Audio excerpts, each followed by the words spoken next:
Hey y'all, this is TCA Gaming, and this is probably the first time in quite a while that I will be recording a video the exact same day that it is going to be shown on YouTube. In fact, this is about 10 o'clock. Hopefully I'll have everything uploaded, edited, taken care of by 12 o'clock. You probably won't see a nice neat thumbnail if you're showing up at 12 unless my guy is like super fast, but I highly doubt that. Anyways, I hope all of you had a wonderful Thanksgiving. You know, our Thanksgiving did not start out well. I'm going to just kind of briefly tell you guys what happened on my Thanksgiving, but you know, it ended up being a really great one. So my wife, her dad, my father-in-law, I'm pretty close to him. He lives really close to us. We got a call about 7 o'clock Thanksgiving morning, and what happened with him was apparently he had an aorta dissection, which is basically where if you're looking at the aorta, it's got a couple walls in it, and on the inside that wall had a tear in it, and it was like a zipper. Basically, it just tore all the way down from the top of his heart down into his legs. He should have been dead. Like, every single medical person we talked to said that he should have been dead. He ended up driving himself to the hospital. They transferred him to another hospital, and we were able to get there about 10 minutes before he was sent into emergency heart surgery, where this was about an hour and a half away, and he lived, and it ended up being great. My wife spent almost the entire day in the hospital. You know, we had to drive down from the mountains. It was crazy to see, you know, the way God worked with it. I mean, the nurse that called us, because he didn't want to tell anyone, you know, what was going on, and someone who goes to our church, who's really good friends with my wife, just happened to catch her name as she was catch him saying her name as she was going off of a shift. And there's only one spot in the entire house for just my phone, even though both me and my wife both have the exact same service, and my phone is like way out of date, that has service. In fact, I only got one call the only time I was there. I had like 5 other missed calls. She had a ton of missed calls, and we didn't know this until we got down the mountain because we didn't have service. Somehow her call came through, and we were able to get there 10 minutes before he went into surgery.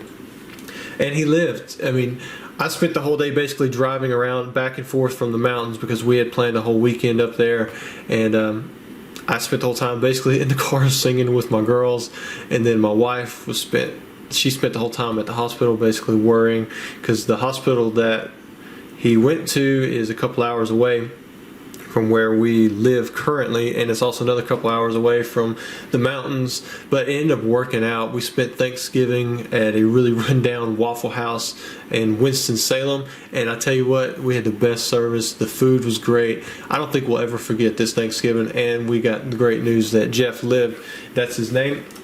So for me, it was probably the best Thanksgiving that we could have hoped for. And you know what? If this hadn't happened, you know, we wouldn't have spent this time with Jeff. We wouldn't have been able to see him, and we would have been up in the mountains, probably just watching a movie, hanging out with each other. But it turned out great. So I'm not going to go too much into that, too much farther than that. We've had a busy weekend because he's going to be staying with us for about a month until he recovers fully. So we've been super booked, and you know, just to be able to get this video up is almost a miracle in itself. But in this video, we're going to do quite a few different things. I'm going to go over a few purchases that I made. I'm going to actually open up all 3 of those theme decks. I've kind of got the theme deck fever. I've got another Brushfire that I ordered, and it's got the deck on the top half, so I'm thinking it might be Shadows. So we'll check that out. And then there's others too. I'm just going to go over a little bit of history with them and then open them up. As for purchases, I made some pretty cool purchases. I think I got this from, oh man, I can't even. It may have been Pokemon Revolution, but I think it came from overseas. Man, I wish I had, if it's in a business card, I would have put it up there. But I bought this one knowing that it was probably going to be a weak Gem Mint 10, and that's because if you ever buy any Gem Mint 10s from this basically area where it's in the 20 millions, usually it's kind of weaker. It's still a nice looking card, but you can see scratches on the bottom there, and then there's a couple white dots on 3 corners, but it's still a really nice minty card. I think if this went into PSA now, I probably would get maybe a 9, maybe even an 8. But it's still a nice card that I can set back in my collection. Actually, I'm going to set that off to the side because we are going to open those up. I thought I had lost this card. I thought I had just like sold it as a regular one, but For those of you who are familiar with errors, you know exactly what the error is on this card, and if you're not, you may have been able to even spot it. So let's look down at the bottom. So check out that fire energy. It's yellow, and then we have a psychic energy that is blue. Some of the Dialga G Level X from the Platinum base set had this error. I think it was about an $80 error when I bought this one. I do plan to have that PSA graded. Maybe I might have it sent to BGS. I also picked this off of eBay. It was up for about 12 hours or so. I was able to snag it. What I did was, I think the starting bid was $1,000. I don't know if there was a buy now or not, but I did reach out to the guy. I said, hey, would you take $3,000 for this? And he said, sure. He ended the auction, and then he sent me the link for the buy now, and I picked it up. He gave me the history on it. I gave him the history, on the card itself, but like he gave me the history on like where he got it from. I think he said his brother bought it from the movie theater himself. He couldn't remember if it was a purple or a yellow. It's probably a purple one. And I'll go over what I mean by purple and yellow if you don't know what I'm talking about there either. But very expensive errors, tough to find. It's probably moderate play. I think this is the most expensive this is ever sold for on eBay, or for any inverted error for that point, or for that matter. And this is one of those examples where you just got to be proactive with stuff, because this guy, he was ready to sell. Usually when you start off an auction really high price, like at $1,000, he most likely had a buy now. I don't know if he did or not, because I was not that first bidder. I did not get in there that early. And it was probably less than $3,000, because usually buy nows are within 50% or so of the auction start price if they do something like that. But I figured $3,000 would get it, because that was a fair offer based on the card and the condition, plus the rarity. I mean, the Pikachu inverted one is definitely the most sought after, just because there are so many Pikachu collectors. Myself, I've been searching for them myself. These are actually some unsearched yellow front, and these are some unsearched purple fronted ones. Actually, I've got like 1,500 of these. I've been trying to search them, but these are so tough because they don't have as much mobility as the yellow ones, so I can't really see what's down in there. In fact, one guy who buys off of us, buys off of me here and there, and used to buy off me, a ton a few months back, when they first started getting in. Andrew with Loot Box, he had actually reached out to me and said he wanted to go error hunting, and he was like, hey man, would you sell these to me? And I was like, yeah, I don't know if I really want to. Then he was like, well, how much? And I told him it was like $15 a piece if you want to buy some, but that's way over the retail price for what these things are. But for me, being unsearched, this is exactly why I bought them, because I want to look through them myself. I was hoping I'd be able to wiggle them around and see without opening the seal. But on these, some of these are really, really tough, and they take a long time to do, like 3 to 5 minutes each. I'm actually going to open up 4 in this video just to see, so you guys can see what's going on. I don't expect any of those to come out of these, but who knows? Okay, so there's the Mewtwo. It's got the stamp exactly where it should be. The gold ones I bought recently. You guys saw in that purchase video a little while back, and I probably bought. Well, I bought like 990 of them. There's the Dragonite.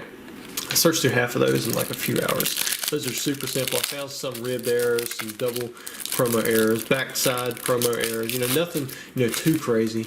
No stamps or ghost stamps. You can see that it's not going to be the inverted right there. It's got the regular stamp.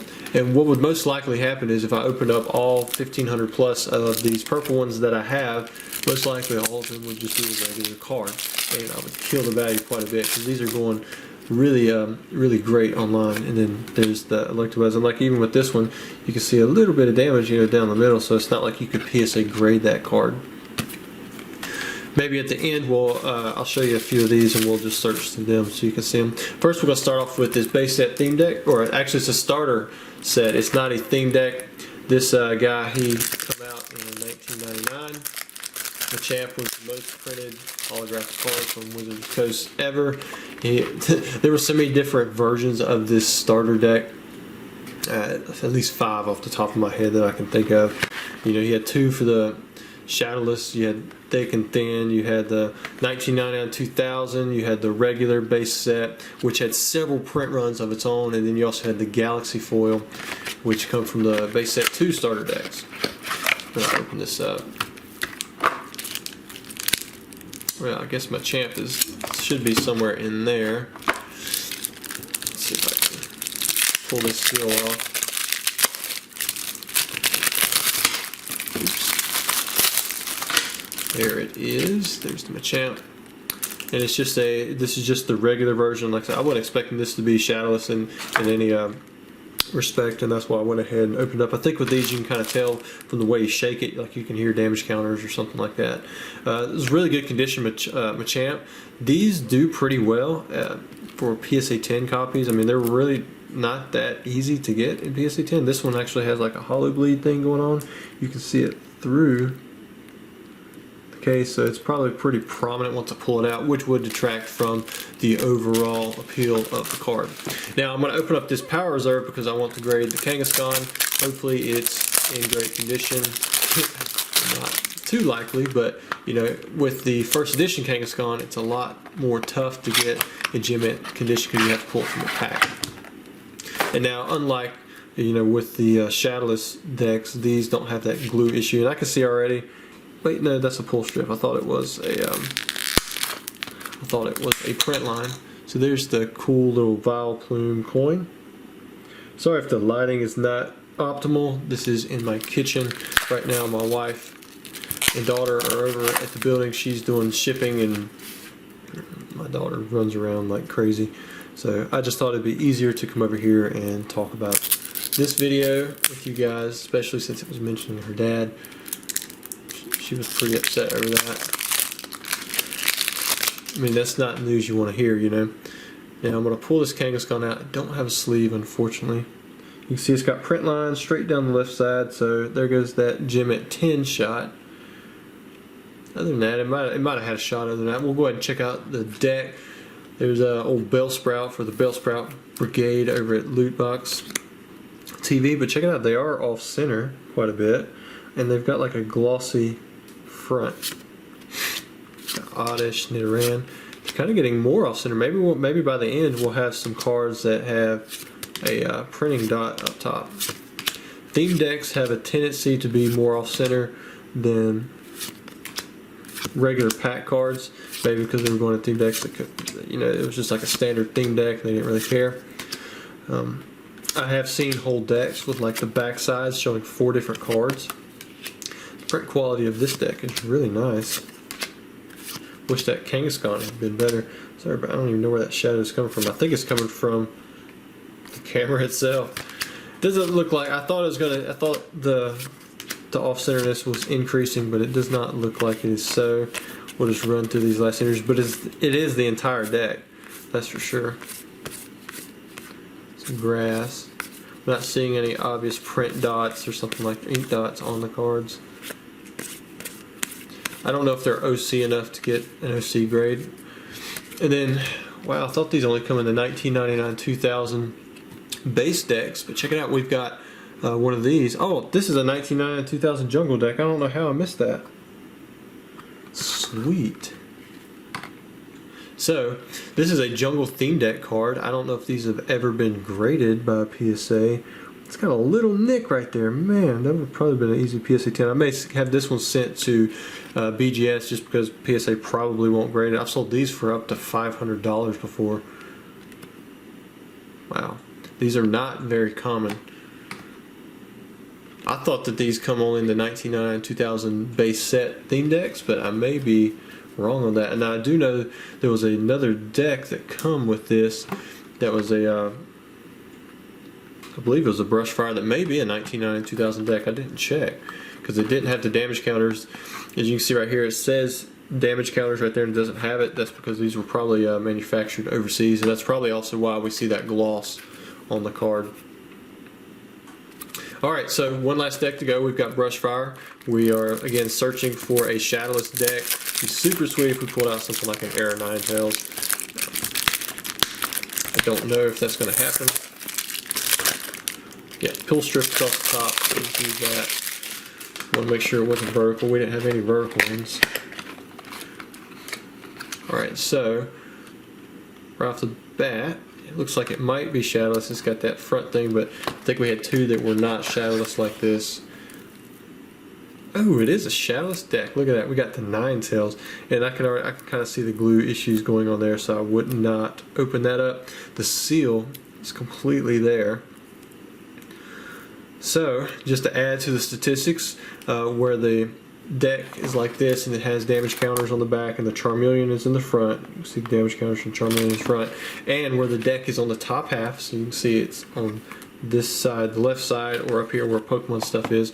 We are now 5 for 7 on those decks, and 5 being shadowless, 2 being not shadowless. So that's really cool. We'll continue to add to those statistics on E4. Anyways, I hope you guys really enjoyed the video. I had 2 nice surprises. Had this Theme Deck card, and then we also had this Ninetales, which are both super nice to pull from those theme decks.